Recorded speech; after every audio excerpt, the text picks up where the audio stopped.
Do you know why Florida's canals look like a toxic green soup? It isn't just street trash. We're literally dumping millions of dollars of raw 5-star fertilizer directly into the ocean. And the local developers are footing the bill. Most of you know me as a civil engineer, but my parents were actually migrant farmers down in Belle, Glade. My dad saw my mom, this 5'11", gorgeous woman, work in the dirt back in 1982, and he was completely done for. They took farming so seriously, and almost everything they ate came straight from the ground. I literally used to beg to go to school just so I can trade my organic lunches and finally get exposed to those delicious toxic preservatives. But growing up handling a literal manure with them is exactly why I went to University of Florida for agricultural and biological engineering. Let's engineer something. In 1913, the modern synthetic fertilizer was born with the Haber-Bosch process. They literally figured out how to pull nitrogen right out of the air. Now, because they were men, they were likely just trying to figure out how to do a fart prank or how to get high. Let's be serious. But they ended up with fertilizer. Getting your grass that pristine, perfect green, that didn't actually expose it after World War II. During the war, the government built these huge factories to pump out ammonium nitrate to make bombs, seriously. Then the war ended and the good guys had a dumb amount of it left over. We were ready for anything to fight them Nazis. So being Americans and being professional madmen like my girl Shalani, they rebranded the explosive nitrogen as Miracle Lawn Food and sold the green golf course lawn as the American dream to every Hank Hill dad in the country. It even got to the point where your HOA will give you a fine if you ain't doing it right. We literally took a weapon of mass destruction and spread it all over our agriculture. And you're probably thinking like, what the fuck? Like, is this safe? Well, let's break down what this stuff actually is. This bomb material is a massive overload of nitrogen, phosphorus, and potassium, NPK. These are essentially the raw ingredients for fertilizer, and they each have a very specific job. Nitrogen, the primary component in chlorophyll. It's basically the plant's daily matcha green tea that gives it a rich, gorgeous green color. I cover Florida hard, but we for sure have the greenest trees because of this. Watch any cop cam video that takes place in Florida, you'll see. Phosphorus. This transfers energy to the structural foundation. Without it, your plant is basically skipping leg day. Your flowers be walking around with a prison body, all arms and no legs. Potassium. And no, it doesn't just keep your nerves acting right or help with those random hand cramps. This is the plant's immune system, keeping it hydrated, glowing, and completely unbothered. And as a certified arborist, let me tell you, farming isn't just throwing these three things in the dirt together. Balance is everything.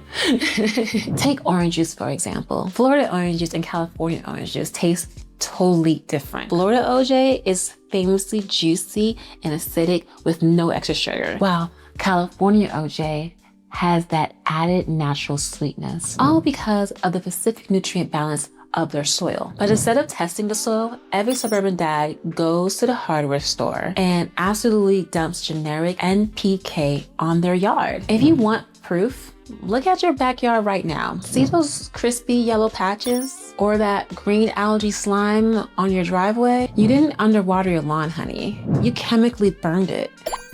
It's the landscaping equivalent of a bad hair relaxer. Girlies, you know what I mean. If your chemical balance is wrong, you end up bald-headed in the back, crying in a salon chair just like me. You nuked the roots, and the soil literally cannot absorb all those raw chemicals. Every time it rains, the water sweeps up all those unabsorbed bomb chemicals directly onto neighboring farms and straight into our canals. It is a catastrophic overdose. Have you ever seen a tomato plant grow 10 feet tall, look incredibly green, but it literally drops all those flowers and doesn't produce a single tomato? Or tomatoes that literally split and crack wide open on the vine. That plant got so flooded with chemicals, it panicked, pushed its energy into the wrong places and burst.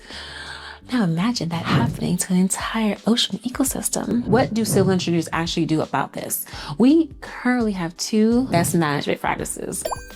Option 1, source control. A lot of Florida counties now have summer fertilizer bans. From June to September, you legally cannot dump nitrogen on your lawn. The better fix, slant native Florida landscaping. It is genetically coded to thrive here with 0 added chemicals. Plus, more plants mean more roots to interface these nutrients and chemicals before they ever get into our water supply. They do their own skincare routine. Option 2, filtration. And listen, girlies, I know I keep talking about baffle boxes, but it's because I am trying to throw you off my scent. But seriously, for the street runoff, use nutrient separating baffle boxes, massive underground concrete vaults that strip the chemicals out the water. We pair those with drainage ponds that have littoral zones. These are shallow edges packed with water-loving native plants that literally eat the NPK out of the water before it leaves the pond. But here's where the system completely fails. It requires actual maintenance. HOAs think those native wetland plants look like ugly weeds, so they hire landscapers to hack them down to the thirds, destroying the biological filter. And watching local developers try to handle baffle boxes, it's exhausting.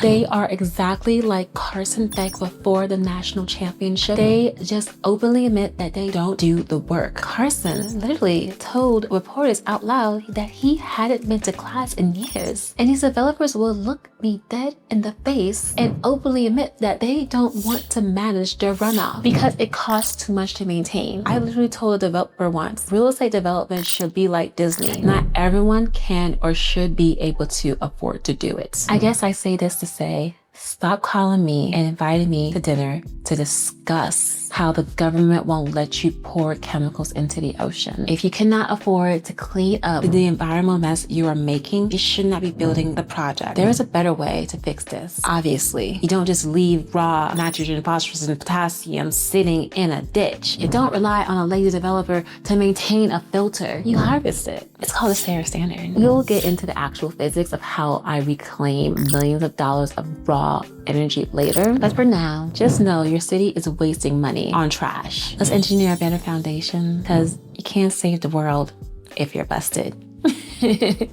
Like, comment, subscribe, abonnez avec moi, and get excited. Bye.